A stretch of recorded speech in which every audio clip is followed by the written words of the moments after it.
What's up, guys? I'm Chris, this is my wife Jaden, and this is the Dealership Life. Check this out. So what are we talking about today, Jaden? Today we are going to share 5 tips on how to buy from a used car dealership. Or private party. Yep. It's 5 tips on just how to buy your next used car. Tip number 1. Know what you are looking for. Have an idea of the type of car you want. Get it narrowed down. Understand your family's needs. Please do not be that guy that walks on the lot with 3 kids looking at a Ford Mustang when they need a car for them and their 3 kids. Unless it's like a sidecar, in which case that's perfectly fine. But please don't be that confusing person that shows up and looks around at 30 sports cars, and then the wife comes in and goes, "What are you doing, honey? We need a minivan." Please know what you're looking for, why you're looking for it, and the purpose behind it. You're not that guy, pal. Trust me. You're not that guy. Okay. Number 2, know your price range. Please do not be looking at $30,000 cars asking dealers if they'll take $19,000. Typically, dealers do have room in their price and they know that people are going to want to negotiate, but please understand rational negotiation versus irrational negotiation, and that will give you more leverage in the buying process because you won't come off trade-in Prius. Because then you won't come off as someone that doesn't know what they're looking for. There's nothing harder than when we have a customer that comes in or they call us. Usually they don't come in and negotiate. Most things are over text or phone call. People will call on a $10,000 car and ask if we'll take $6,000. If you're looking at a $6,000 budget, you need to be looking. You need to be looking at a $7,000 car and see if the dealer will take $1,000 off, or maybe even $2,000 depending on what the car is. But don't be asking for $4,000 off of a $10,000 car. No one has 40% margins in this business unless they're doing something crazy. Exactly. We also want to bring up looking up market value and Kelley Blue Book value on the vehicles, because how are you supposed to know what the car is worth, right? When you are looking at cars, what your budget is, and you see this $10,000 car listed, how do you know that that's a good deal and that's what you should be paying for it? The first thing that you can do is look up the Kelley Blue Book value. That's what we use and what most dealers go by. And what banks use for financing. If you're looking at financing, yes, understand what the Kelley Blue Book value is, because the bank is most likely going to base how much they finance on the vehicle off of your credit score, off your income, and off of the Kelley Blue Book value. Most banks will loan 85 to 110% of Kelley Blue Book retail value. So many diesel trucks were in the country. Of Kelley Blue Book retail value, depending on where your credit is.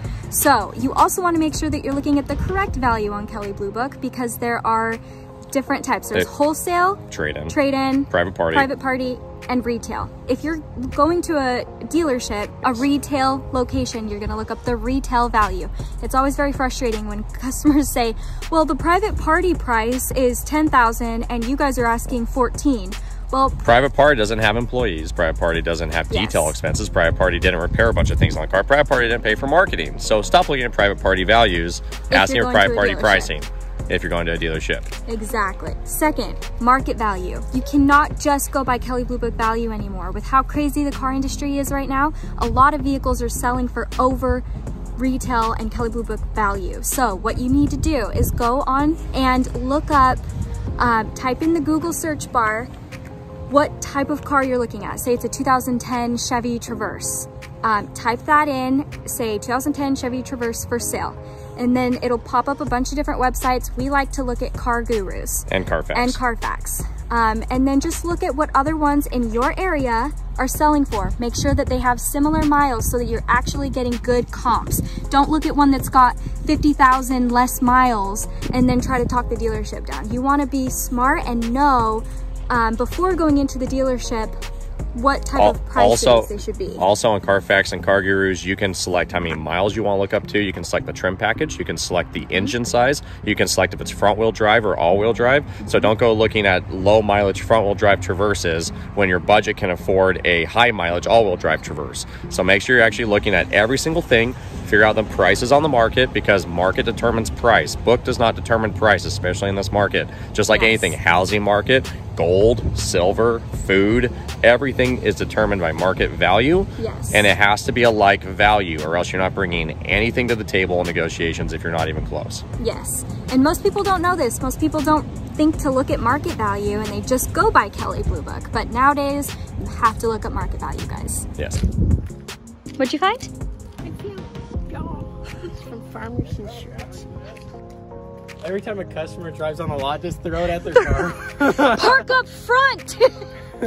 I said park. Okay. Okay, so now you did your comparison search. So when we say comps, that means comparison. So when you look at your comps and you do all that, sorry, I'm blocking your face out. When you do that and you find a couple of your cars in your area, make a little list on a piece of paper, go on there and request a Carfax or an auto check from the selling dealer. Carfaxes and auto checks are about 70% accurate. Don't take them for 100%. Just because a Carfax says a car has 3 owners, that doesn't necessarily mean that it has 3 owners. It means that the person bought it in New Hampshire and they moved to New York and then they added their wife on the title and it was a lease. And the Carfax and auto check, they're just buying data. And from that data, they're compiling a story on what happened with the car. So you want to make sure the car hasn't been branded, hasn't had a total loss on it. You know, if the mileage adds up, you know, a lot of cars have odometer rollbacks, if there's been accidents, so on and so forth. So make sure you get a history check on the vehicle and take it with about 70% accuracy. Because no one knows the exact history of any vehicle. Also, note that just because it doesn't show any service for the past, say, 5 years, doesn't mean it hasn't been serviced in 5 years. Some mechanics don't report to Carfax, and others do. So it just depends on where they took it for service. So keep that in mind as well. We'll also be doing another video. Chris is excited, he's been waiting for this. Also, we'll be doing another video on Carfax reports and how to read them and understand them, but make sure to ask for a report to see the history and mostly to make sure that it's a clean title vehicle. Exactly. Chris's appointment is here. Very exciting one. Looking at a beautiful older Alfa Romero, which we'll show you guys soon. So I'm gonna continue finishing out the video and going along into Kelley Blue Book values and market value. We also want to share that trailers and motorcycles don't have a Kelley Blue Book value, and for those we recommend using NADA to get your values for those. So I just wanted to throw that piece in there. It is such a beautiful day.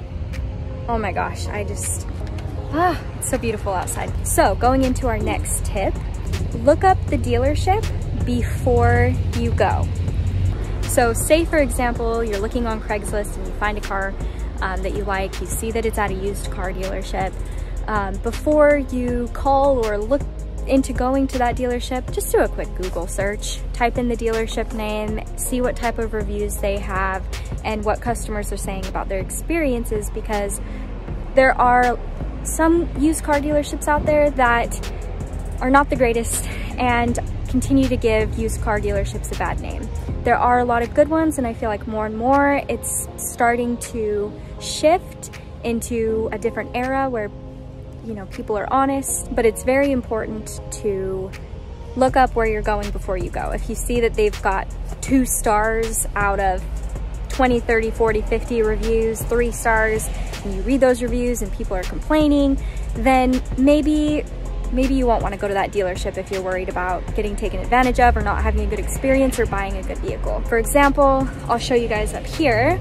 When you type in Synergize Auto, our dealership, we have over 170 reviews. Most of them are all 5-star reviews. Thank you, customers. Got a lot of really amazing reviews and comments from our customers on their great experience that they have with us. And that's because we pride ourselves on taking care of our customers, being honest, and just treating people how we want to be treated when buying a used car. So make sure you Google and look up the dealership before you go there. And of course, we've got landscapers. This is what happens when you want to film your video walking around the lot. You've got trucks driving by, landscapers. Oh my. Well guys, last but not least, our final tip for you on things to know when buying a used car from a dealership or private party.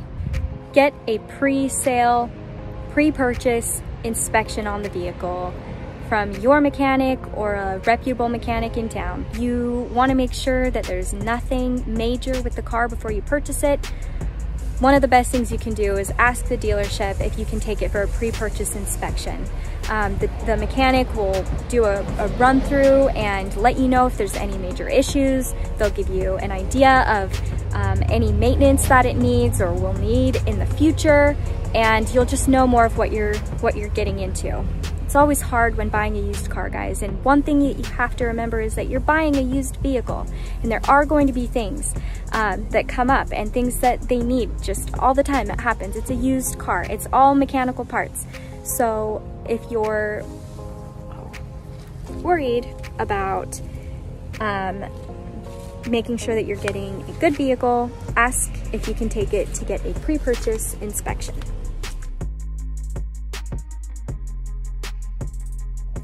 Okay, well, as you could see in the video, we had 2 customers show up on the lot, and Chris is working with another customer. There's landscapers outside, and it's starting to get cold. So I'm sitting inside of our beautiful Audi RS6 to finish up this video for you guys. And anyway, what I was trying to say with finishing up that last tip was, you can never go wrong with asking for a pre-purchase inspection. Again, if you don't know anything about cars or you're not able to bring anybody with you who does know some things about the car, then your best bet is probably to get a pre-purchase inspection. And if the dealership tells you that you can't do that, red flag, don't do it. The same customer is looking at me now recording this video in the car. I thought I was safe here, but I'm not. Okay, this was a bad decision. There they are, see what I'm saying?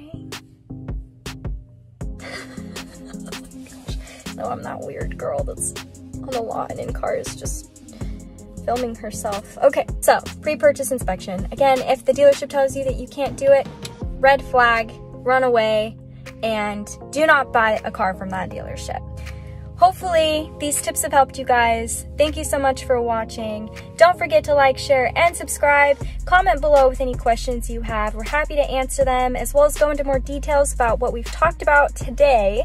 And we want to know what you guys want us to talk about and things that we want to share with you from owners of a quality pre-owned auto dealership. That's what I like to call ourselves. I think it just sounds so much better than used car dealership. So, all right, now enjoy these bleepers from today's video, and make sure again to subscribe. Did I say that already? Okay. Thanks for watching, and we'll see you next time on The Dealership Life. Outside. So, I'm trying to decide which way I want to record with the light. Let's go this way. Say, for example, you find, boy, that's a big truck.